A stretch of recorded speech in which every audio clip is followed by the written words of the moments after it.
ሰበር ዜና ኢራን የአሜሪካው ፕሬዝዳንት ዶናልድ ጄ ትራምፕን ለገደለልኝ 50 ሚሊዮን ዩሮ አዘጋጅቻለሁ ስትል ለዓለም አሳወቀች። ይህንን ያልተጠበቀ አስደንጋጭ መረጃ በዝርዝር ይዘናል፣ ትሰሙታላችሁ። ኢራን በሆርሙዝ ወሽመጥ መርከቦች ላይ አዲስ ጥቃት መፈጸሟ ተገለጸ። በሌላ በኩል ትዕግስቴ እየተሟጠጠ ነው ብለው በድጋሚ ከተናገሩ በኋላ ኢራናውያን መስማማት አለባቸው ሲሉ ፕሬዝዳንት ዶናልድ ጄ ትራምፕ ተናግረዋል። በኢራን የኒውክሌር መርሃ ግብር ላይ የ20 ዓመታት እገዳ እንዲጣል የቀረበውን ሐሳብ ለመቀበል ፈቃደኝነታቸውንም አሳይተዋል። አሳሳቢ ዜና ከአፍሪካ ተሰምተዋል። በምስራቅ ኮንጎ በተከሰተ የኢቦላ ወረርሽኝ 65 ሰዎች መሞታቸው ተዘግበዋል። መደመጥ ያለበት የሰዓቱ መረጃ ነው። ሁሉንም በዝርዝር ታደምጡታላችሁ። ጤና ይስጥልኝ ውድ ተመልካዮቻችን፣ የሰዓቱን የተመረጡ ሰበር መረጃዎችን ይዤ ቀርብ ያለው አብራችሁን ቆዩ። በቀጣይ ፈጣንና እውነተኛ ሰበር መረጃዎችን በፍጥነት ለመከታተል ቻናሉን ሰብስክራይብ በማድረግ የዶል ምልክቷን በመጫን ቤተሰብ ይሁኑ። ይህንን መረጃ ደግሞ ላይክ በማድረግ ቤተሰብነታችሁን አጠናክሩ። አሁን መረጃዎቹን በዝርዝር ወደ እናንተ እናደርሳለን። እስከ ፍጻሜው አብራችሁን ቆዩ።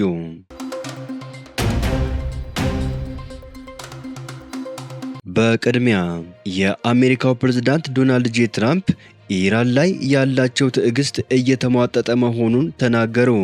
ፕሬዝዳንቱ ለፎክስ ኒውስ በሰጡት ቃለ ምልልስ ላይ ትዕግስታቸው እየተሟጠጠ መሆኑን በድጋሚ ገልጸዋል።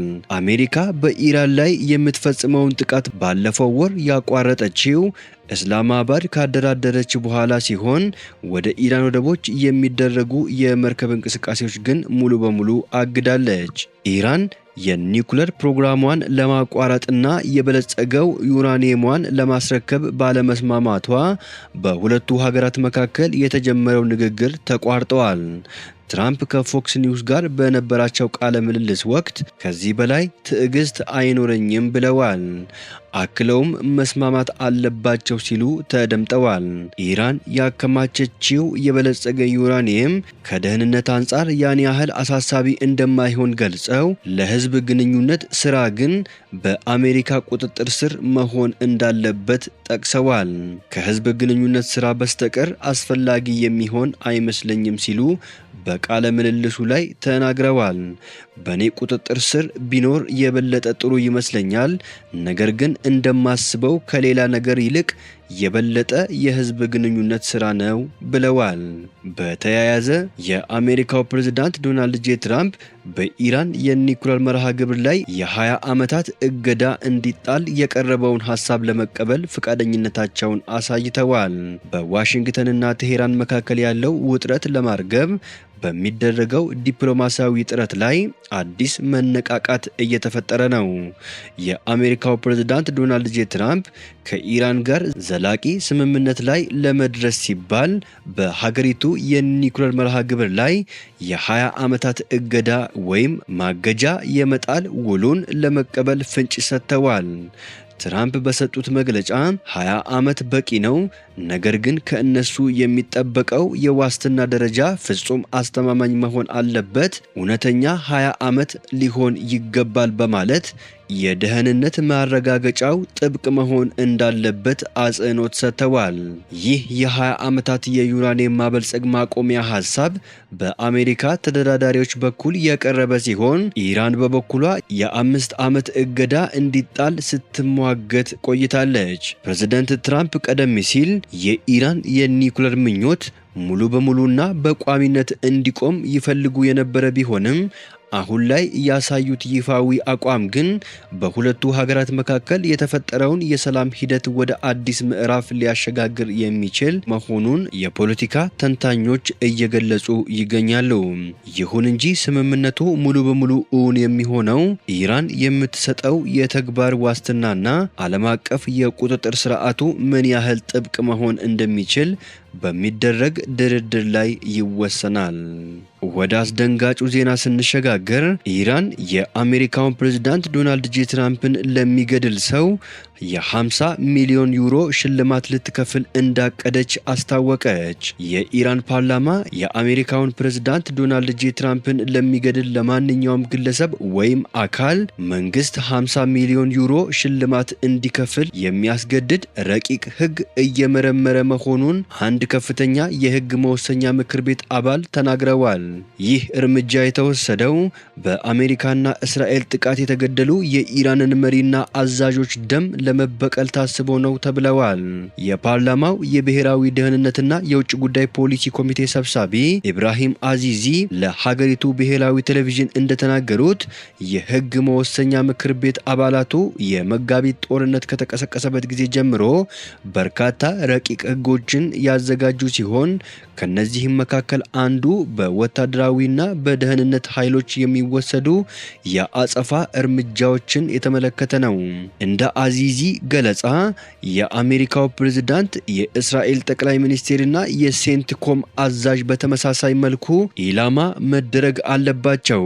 ይህ የትራምፕ ግድያ ዓለም አቀፍ የሽልማት ዘመቻ በሚል በኢራን ውስጥ በሞባይል የጽሑፍ መልእክቶች አማካኝነት ጭምር በስፋት እየተቀሰቀሰ ሲሆን እስካሁን ድረስ ከ290 ሺህ በላይ ሰዎች የድጋፍ ምዝገባ ማድረጋቸውና የገንዘብ መዋጫው 25 ሚሊዮን ዶላር መድረሱ ተነግረዋል።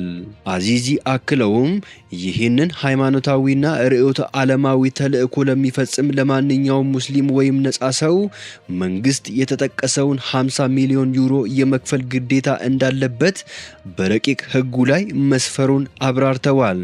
ዶናልድ ጄ ትራምፕ እንደ አውሮፓውያን አቆጣጠር በ2024 የምርጫ ቅስቀሳ ወቅት የመገደል ሙከራ ከተደረገባቸው በኋላ የደህንነት ስጋታቸው ከፍተኛ ደረጃ ላይ ደርሰዋል። የአሜሪካ ፍትህ ሚኒስቴርም ከዚህ ቀደም የኢራን እስላማዊ አብዮታዊ ዘብ ትራምፕን ለመግደል አቅዶ የነበረውን የምስጢር ሴራ ማክሸፉን ይፋ አድርጎ ነበር።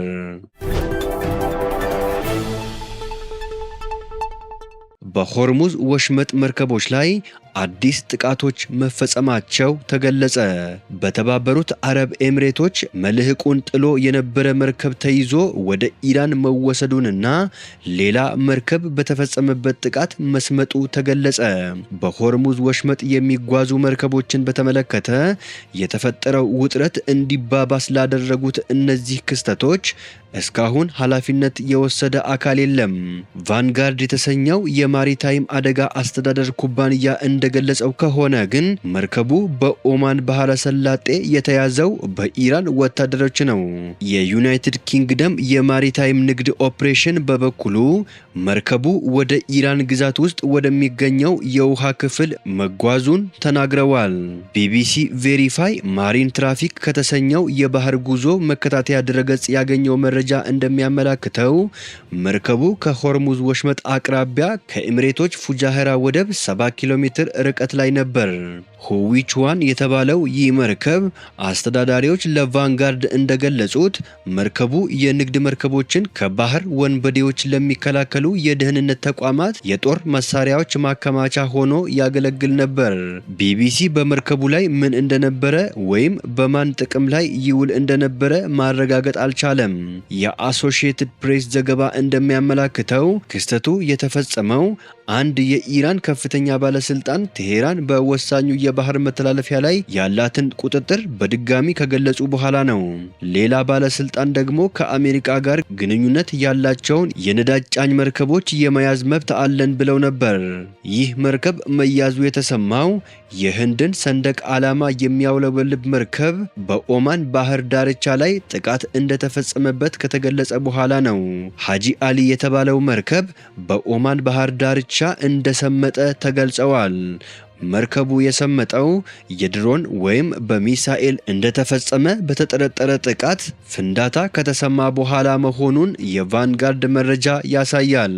የህንድ ባለስልጣናት ባወጡት መግለጫ በመርከቡ ላይ የነበሩ የህንድ ዜግነት ያላቸው ሰራተኞች በሙሉ ደህንነታቸው ተጠብቀዋል። የኦማን ባለስልጣናት ላከናወኑት የነፍስ አድን ስራ እናመሰግናለን ብለዋል። መርከቡ ላይ የነበሩ 14 ሰራተኞች በኦማን የኦማን ባህር ዳርቻ ዘብ አባላት አማካኝነት ወደ ሀገሪቱ ዲባ ወደብ መወሰዳቸውን የህንድ ባለስልጣናት ጠቅሰዋል። መርከቡ ከሶማሊያ ተነስቶ ሻርጃ ወደሚገኘው የኤሚሬቶች ወደብ እየቀዘፈ እንደነበር የባህር ጉዞ መከታተያው ማሪን ትራፊክ አሳይተዋል። በምስራቅ ኮንጎ በተከሰተ የኢቦላ ወረርሽኝ 65 ሰዎች መሞታቸው ተገለጸ።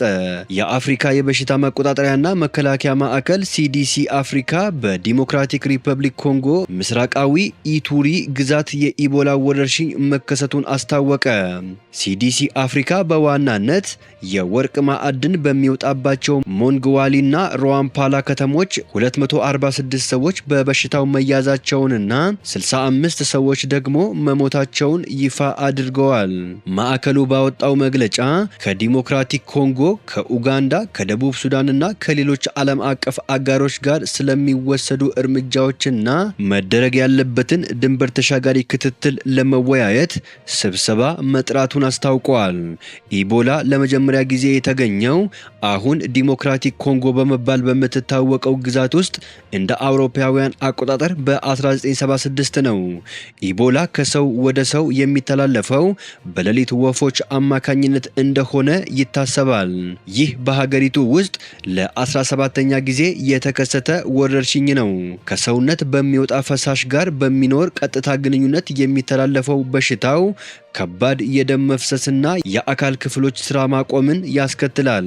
ትኩሳት፣ የጡንቻ ህመም፣ ድካም፣ ራስ ምታትና የጎሮሮ ህመም የበሽታው ምልክቶች ናቸው። በኢቦላ ለተያዘ ሰው የሚሰጥ ምንም አይነት መድኃኒት የለም። ከ65ቱ በበሽታው ተይዞ ከሞቱ ሰዎች መካከል የአራቱ የሞት መንስኤ በላቦራቶሪ መረጋገጡን ሲዲሲ አፍሪካ አስታውቀዋል። የኢቱሪ ግዛት ዋና ከተማ በሆነችው ቡኒያ ተጨማሪ በበሽታው መያዛቸው የተጠረጠሩ ግለሰቦች መኖራቸው የተገለጸ ሲሆን የምርመራ ውጤታቸው እየተጠበቀ ነው። የኮንጎ መንግስት እስካሁን በይፋ ወረርሽኙ መከሰቱን አላወጀም። ባለፉት 50 ዓመታት በተለያዩ የአፍሪካ ሀገራት ወደ 50 ሺህ የሚጠጉ ሰዎች በቫይረሱ ተይዘው ሞተዋል። ወረርሽኙ በዲሞክራቲክ ኮንጎ የተከሰተው እንደ አውሮፓውያን አቆጣጠር ከ2018 እስከ 2020 ባለው ጊዜ ውስጥ ሲሆን በዚህ ወቅት ወደ 2300 የሚጠጉ ሰዎች ሞተዋል። ባለፈው ዓመት የኢቦላ ወረርሽኝ በማዕከላዊ ካሳይ ግዛት ተከስቶ 45 ሰዎች ሞተዋል። ውድ ተመልካቾቻችን ለሰዓቱ የተመረጡ ሰበር ዜናዎች ወደ እናንተ ያደረስናቸው ናቸው። ከሰዓታት በኋላ በሌላ ሰበር መረጃዎች እስከምንገናኝ በያላችሁበት የዓለም ዳርቻ ቸር ቆዩልን። ሰላም ለዓለማችን ይሁን።